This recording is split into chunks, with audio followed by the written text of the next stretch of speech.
Hai, Assalamualaikum warahmatullahi wabarakatuh. Bersama saya Cikgu Romi dalam Tips and Tricks Casio kelas Swiss 570EX atau kalkulator putih Casio. Kali ini dalam topik tingkatan 4, graf gerakan masa. Okey.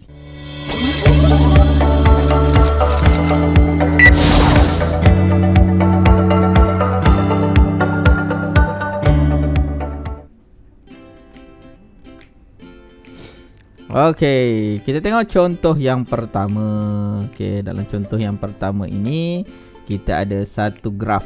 Okey, bila bercakap tentang topik graf gerakan masa ni, kita kena faham graf sebenarnya. Dia mudah tapi kita kena faham bentuk graf.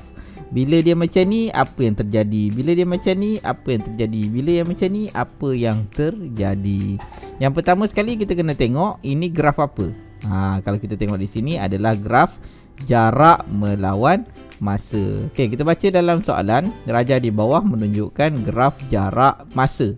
Jarak masa. Sini jarak, sini masa. Pada pasti Y jarak, pada pasti X masa.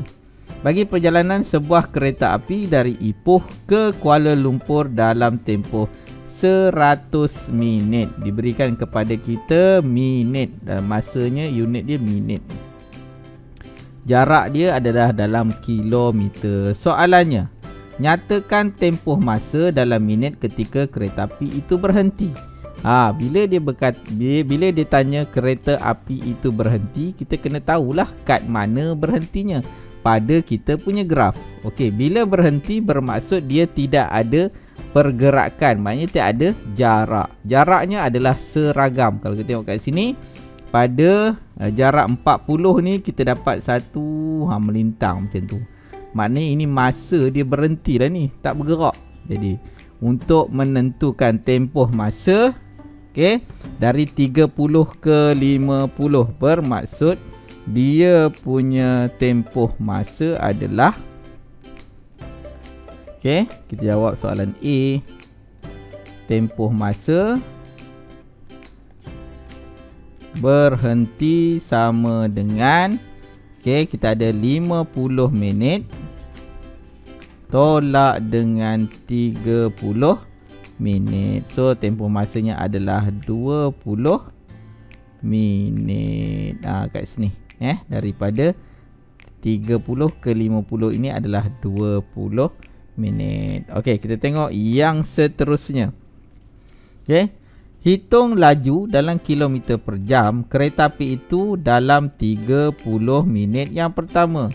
Dalam 30 minit yang pertama ini dia nak dalam laju dalam kilometer per jam. Ini kena tengok kita punya masa dalam minit, dia nak dalam jam. Okey, untuk jawab soalan B, okey, kita dah tengok laju. Laju sama dengan jarak. Berapa jarak dia dan berapa masa dia. Berapa dia punya masa. Jadi kita tengok berapa jarak ni. Jaraknya adalah dalam 30 minit yang pertama adalah 40 kilometer per dengan, okey, berapa masa dia yang diambil adalah 30 minit. Dia nak jam, manakah kita buat 30 per 60. Ini untuk jam. 30 per 60. Jadi kita boleh kira. Kita boleh terus type dalam ni, dalam bentuk percahan 40 per dengan 30. Masih lagi ada dalam pecahan per 60. So kita akan dapat jawapan kita adalah 80 km per jam. Di situ jawapan kita. Okey, kita teruskan lagi dengan soalan C. Cari jarak dalam kilometer yang dilalui oleh kereta api itu dalam masa 50 minit yang terakhir. Berapa jaraknya dalam masa 50 minit yang terakhir? Di mana? Di mana 50 minit yang terakhir? So dia punya 50 minit yang terakhir adalah di sini ke sini. Jadi jaraknya adalah 100. Yang terakhir adalah pada minit yang ke 100 adalah 140. So jawapan kita C adalah, kita tengok dalam graf itu, jarak yang terakhir adalah pada kedudukan 140, tolak dengan daripada 50 ke 100 inilah 50 minit terakhir. Di sini tolak 40. So kita akan dapat 100 kilometer untuk 50 minit yang terakhir. Kita teruskan dengan soalan yang kedua. Okey, kalau kita tengok soalan ini adalah soalan bagi graf laju masa. Tadi jarak masa, kali ini laju masa. Laju dalam minit meter per saat dan juga masa dalam unit saat lah. Okay, raja di bawah menunjukkan graf laju masa bagi perakan satu zarah dalam tempoh 300 saat. Yang pertama soalannya adalah, hitung tempoh masa dalam saat zarah itu bergerak dengan laju seragam. Maintain. Zarah itu maintain. Laju dia seragam. Okay, kalau kita tengok pada permukaan yang flat pada graf ini. So 150 ni. Nampak? Laju 150 straight je 150. Jadi berapa lama tempoh masanya? Kita jawab soalan A. Untuk tempoh masa, okey, dia daripada 270, daripada 292 sampai 270 270 tolak 92 itu dalam saat. So kita tengok 270 tolak 92. So kita ada dapat 178 saat di situ. Kita teruskan dengan soalan B. Hitung jarak dalam meter yang dilalui apabila zarah itu bergerak dengan laju seragam. Hitung jarak dalam meter yang dilalui apabila zarah itu bergerak dengan laju yang seragam. Okey, untuk menghitung jarak, kita kena cari luas di bawah graf ini. Laju seragam kalau kita tengok daripada sini 150, untuk tempoh masa 170 saat. Bentuknya adalah bentuk segi 4, ya, bentuk segi 4. Jadi jarak B, kita tengok jarak dia B, jumlah jarak sama dengan, kita cari luas dia adalah luas dia. Kalau kita tengok dia punya tingginya adalah 150 darab. So tapak dia yang inilah 270 tolak 92. Kita dah kira atas ni. So 178. So kita akan dapat 150 darab 178. Kita dapat 26,700. Tengok unitnya adalah meter. Jangan salah pula unitnya. Unitnya adalah meter, ni meter per saat. Itu adalah jumlah jarak. Okey, di mana dia adalah luas bagi kawasan yang laju seragam ni berbentuk segi 4. Kalau tak ni adalah dia punya kawasan yang kita kira. Segi 4 tu. Okey, seterusnya soalan C. Hitung jarak dalam meter yang dilalui oleh zarah itu apabila kadar perubahan laju adalah negatif. Laju, maknanya lajunya mula 150 ni, kemudian dia menyusut ke kosong. Maknanya kawasan ni lah. Okey, kalau kita tengok kawasan ini, ni yang saya labelkan yang biru ni. Okey, kawasan biru dia berbentuk segi 3. Jadi kita kena cari luas segi 3 itu. So B tak C. Okey, kita nak cari jumlah jarak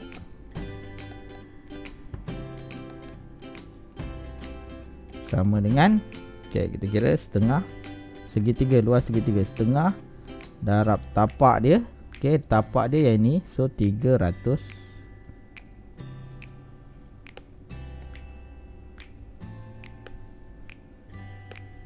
Besar sikit. So 300 tolak 270.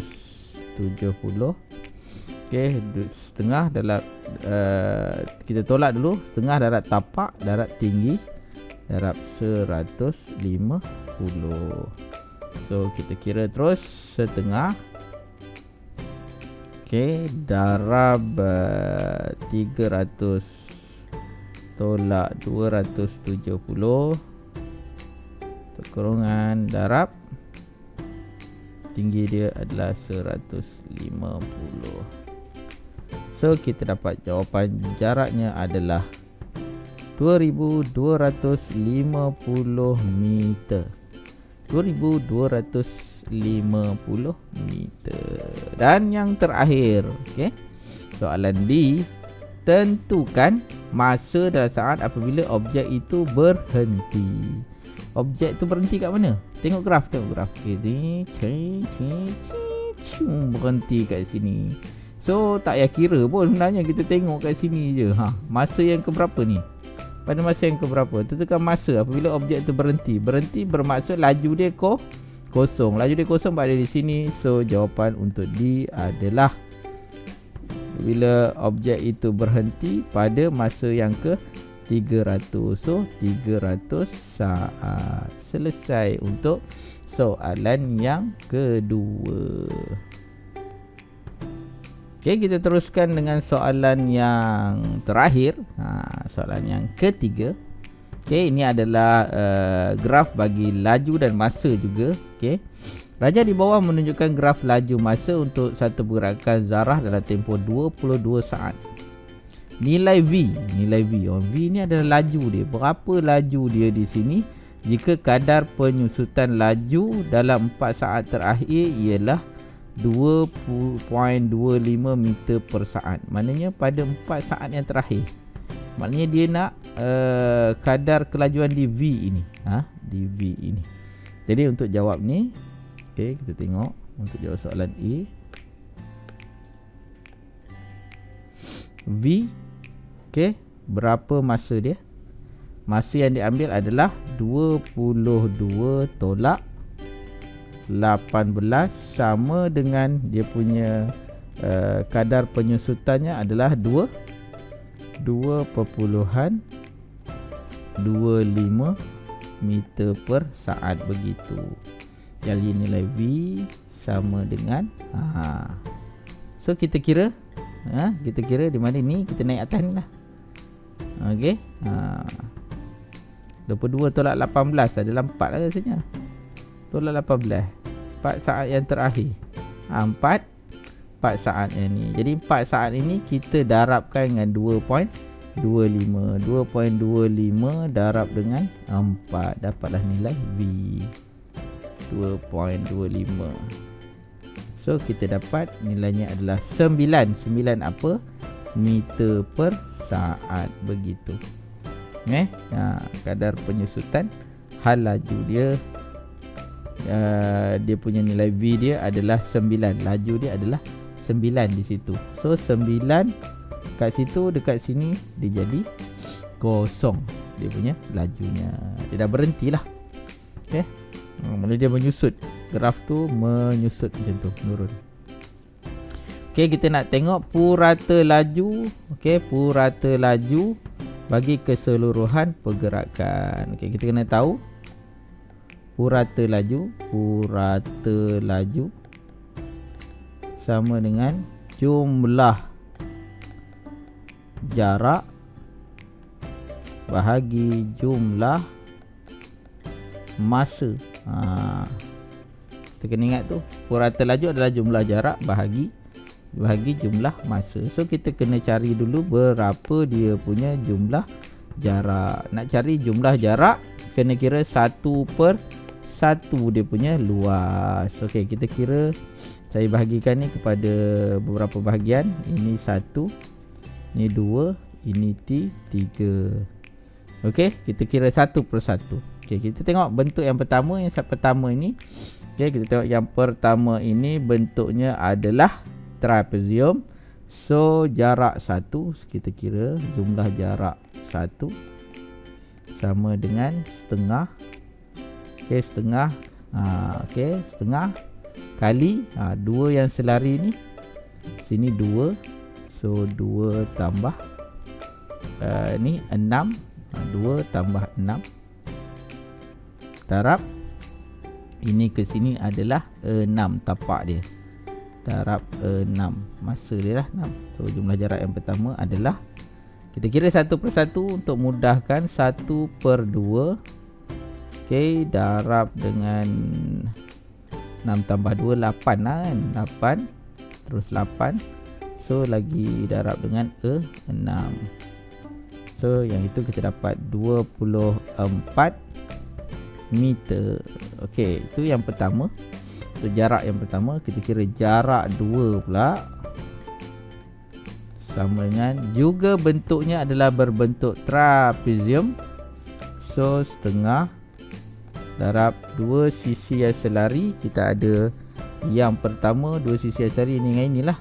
Kita pertama ada 6 tambah, okey, ni 6, ni ke sini 6. Yang ini tadi nilai V. V kita tadi berapa? V kita tadi adalah 9 kat situ. So 9 lah di sini. Okey, darabkan dengan, okey, kita ada lagi satu, darabkan dengan sini. Ni 18 tolak 6. So 18 tolak 6. Macam tu. Kita kira setengah. Okey, setengah darab 6 tambah 9. Okey, darab lagi dengan 18 tolak 6. 18 tolak 6 untuk tapak dia yang ini. So kat situ kita dapat 90.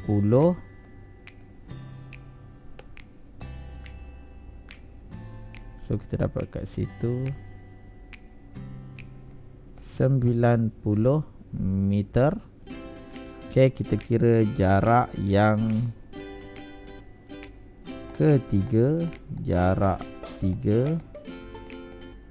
Okey, kita kira jarak yang 3. Yang ketiga ini berbentuk segitiga. So setengah darab tapak dia 22 tolak 18. So tinggi dia adalah V kat sini. Okey, kat sini V. So 9.